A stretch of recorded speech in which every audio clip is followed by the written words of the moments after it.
افغانستان کے حوالے سے اتنی خبریں ہیں کہ ہر تھوڑی دیر کے بعد ایک خبر پرانی ہو جاتی ہے۔ ہاں البتہ ایک قدر ان خبروں میں مشترک ہے کہ یہ تمام خبریں اشرف غنی، مودی اور جو بائیڈن کی نیندیں حرام کرنے کے لیے کافی ہیں۔ اشرف غنی کے گرد تو گہرا روز بروز تنگ ہوتا جا رہا ہے، پر اب تو امریکہ کو بھی لالے پڑے ہوئے ہیں کہ پتہ نہیں جب طالبان کابل پہ قبضہ کریں گے تو کابل اس کے سفارت خانے کا کیا اشر کیا جائے گا۔ تو مودی کی بات کی جائے تو بھارت کی تنصیبات اور جنگی آلات سمیٹے اور لپیٹے جا رہے ہیں، کہیں ہیلی کاپٹر تو کہیں بھارت کے جنگی جہاز طالبان قبضے میں لے رہے ہیں۔ اب اس غم میں امریکہ ہو یا بھارت یا پھر ان کی کٹ پتلی غنی حکومت، سب پاکستان کو مورد الزام ٹھہرانے کی کوشش کر رہے ہیں کہ ہماری وجہ سے یہ افغانستان میں رسوا ہو گئے، ذلیل ہو گئے، خوار ہو گئے۔ چلے میں آپ کو ایک سوال میں بھی کر لیتا ہوں، اور وہ سوال بڑا سمپل ہے کہ $2.5 ٹریلین 20 سال 58 ممالک کی فوج، اور اپنا تم کچھ نہیں کر سکے اور اس کے لیے بلیم کر رہے ہو پاکستان کو۔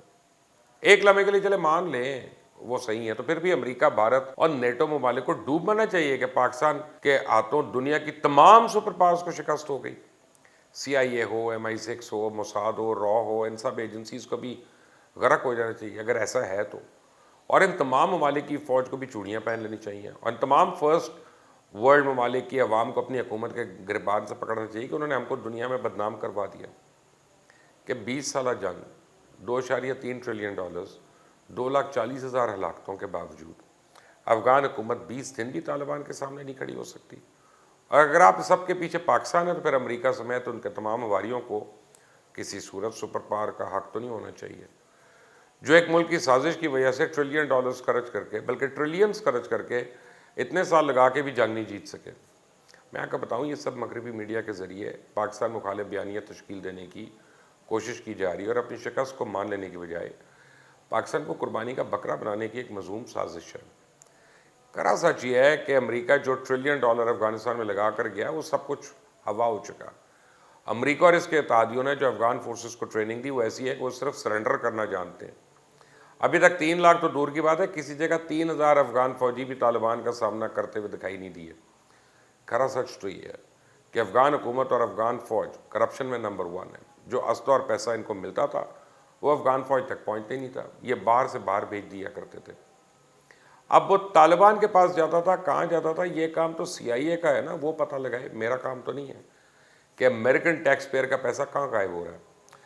کرا سچ تو یہ ہے کہ طالبان جس بھی شہر جا رہے ہیں کوئی مزاحمت ہی نہیں ہو رہی۔ اشرف غنی حکومت کے گورنر تو دوسرے ملکوں میں بھاگ رہے ہیں یا پھر طالبان سے معاہدے کر رہے ہیں، جان بخشوا رہے ہیں۔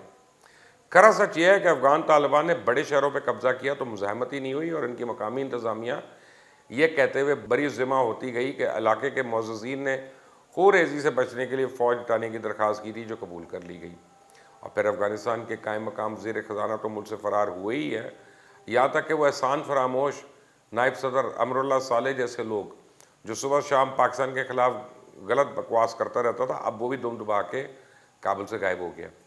اطلاعات یہ ہے کہ تاجکستان میں بیٹھ کے ویڈیو پیغام میں آئندہ کا لائحہ عمل دے گا، یعنی جلتے ہوئے جہاز سے جیسے چوہے نکل کر بھاگتے ہیں، یہ وہی صورتحال ہے۔ کھرا سچ یہ ہے کہ ہر شہر میں طالبان کا استقبال ہو رہا ہے، جس سے معلوم ہوتا ہے کہ کرپٹ افغان حکومت سے لوگ تنگ تھے۔ افغان صحافی بلال سروے انہوں نے کہا ہے کہ جب طالبان ہرات میں آئے تو ایک بھی گولی ان پہ نہیں چلی، سب نے سرنڈر کر دیا۔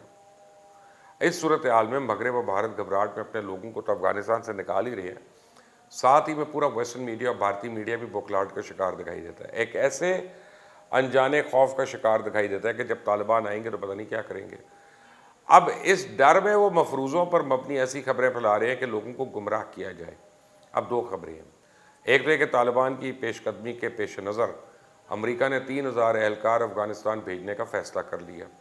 ان تمام اہلکاروں کو اگلے 24 سے 48 گھنٹوں کے دوران کابل کے حامد کرزئی ایئرپورٹ پہ تعینات کیا جائے گا۔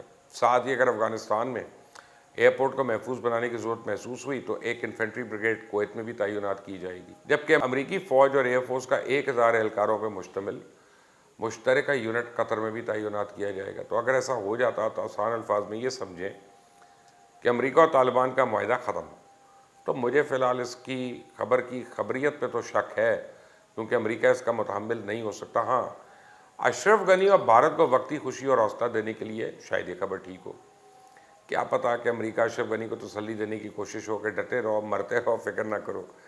دوسری جانب یہ خبریں بھی چل رہی ہیں کہ امریکن سیکرٹری آف اسٹیٹ اور سیکرٹری آف ڈیفنس نے اشرف غنی سے بات کی کہ مستعفی ہو جائے تاکہ طالبان کو مذاکرات کے لیے راضی کیا جا سکے۔ جس چیز سے میں نے آغاز کیا تھا نا کہ گراؤنڈ پہ تو امریکہ، بھارت، نیٹو اور تمام اتحادی ممالک افغانستان میں ہار چکے ہیں، اب ایک بیانیے کی جنگ ہے، اور ان سب کا مواد ایک ہی ہے کہ افغان جنگ ہاری ہے تو پاکستان کی وجہ سے، یہ ایک ڈھکوسلا، ایک فریب، دھوکہ ہے، پاکستان کو بدنام کرنے کی ایک کمزور سی سازش ہے۔ صورتحال یہ ہے کہ طالبان مزید 5 صوبائی دارالحکومت یعنی غزنی، ہرات، قلعہ نو لشکرگاہ اور قندھار پہ قبضہ کر چکے ہیں۔ بغیر مزاحمت پسپائی پر افغان حکومت نے غزنی کے اپنے ہی گورنر محمد داؤد لکھمانی کو کابل آتے ہوئے گرفتار کر لیا۔ افغانستان کا تیسرا بڑا شہر اور صوبائی دارالحکومت ہرات بھی طالبان کے قبضے میں ہے۔ طالبان ٹوٹل 19 کے قریب صوبوں پہ قبضہ کر چکے ہیں۔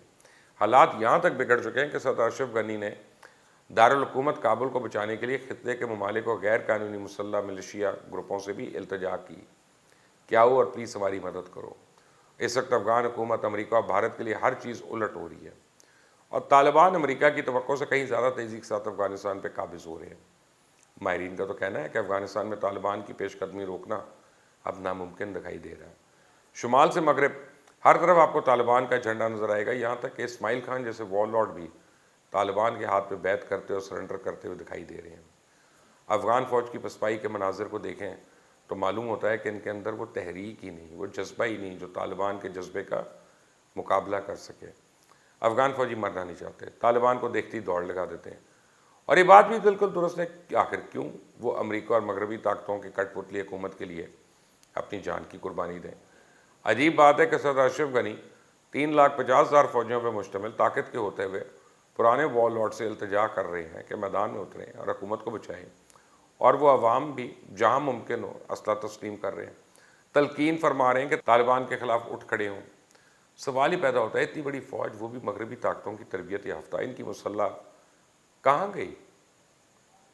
مغربی اسٹریٹجک منصوبہ ساز، دفاعی مفکر اور ان کی ہاں میں ہاں ملانے والے دانشوروں کو یہ چیزیں اور سوالات اپنی حکومت سے پوچھنے چاہیے، نہ کہ ہم کو مورد الزام ٹھہرانا چاہیے۔ بہرحال ان کو پوچھنا چاہیے کہ 20 سالہ مغربی جنگ نے افغانستان میں کتنے لاکھ لوگوں کو بے گھر کیا۔ چلے لاکھوں افغانوں کی ہلاکتی خبروں کی صداقت پر تو شک کیا جا سکتا ہے، لیکن خود امریکی ذرائع 40,000 طالبان کو موت کے گھاٹ اتارنے کا دعویٰ کرتے ہیں۔ ہزاروں کی تعداد میں عام شہری اس جنگ میں اپنی جانیں گنوا بیٹھے ہیں، رات کو دیہاتیوں کے گھروں میں گھس کر حملہ کرنے اور چادر و چار دیواری کی روایتی حرمت کو کھلم کھلا خلاف ورزیوں کو کیا افغان بھول پائیں گے؟ اور کیا کابل میں متعین امریکہ کے اشاروں پہ ناچنے والوں کو افغانستان میں خون خرابے کا ذمہ دار نہیں قرار دیں گے؟ میرے خیال سے افغان حکومت کو اب اس بات سمجھ آ جانی چاہیے کہ جب ٹرمپ نے فیصلہ کیا تھا کہ وہ خود براہ راست سے طالبان سے مذاکرات کریں گے، کابل کی طرف سے سہما سا احتجاج اور درخواستیں کہ دیکھیں ہمارا کیا بنے گا، یہ امریکہ کے فیصلے کو نہیں موڑ سکے۔ تقریباً 1.5 سال کا عرصہ اشرف غنی کو ملا، وہ بھی طالبان سے بات چیت کو معنی خیز کر سکتے تھے، پر اقتدار کی خواہش اندھا کر دیتی ہے۔ آخری وقت تک لڑنے کی جرات مندی کے پیکار نعرے گھڑے، ان سے زمینی طاقت کا توازن تو نہیں بگاڑا جا سکتا۔ امن معاہدہ ہو یا طالبان کا کابل کا گھیراؤ، لکھ لیں اشرف غنی کو امریکہ میں پناہ لینی پڑے گی۔ جیسے ہزاروں کی تعداد میں امریکی فوجی کے حامی جہازوں میں لاد کر امریکہ اور دیگر ملکوں میں لائے جا رہے ہیں، اس طرح کسی دن آپ سنیں گے کہ صدر اشرف غنی ملک سے فرار ہو چکے ہیں۔ اس چینل کو سبسکرائب کر لیجئے گا، بیل آئیکن کو پریس کر لیجئے گا، کیونکہ اگر یہ خبر آئی تو سب سے پہلے ہم ہی آپ کو دیں گے انشاءاللہ۔ اللہ حافظ۔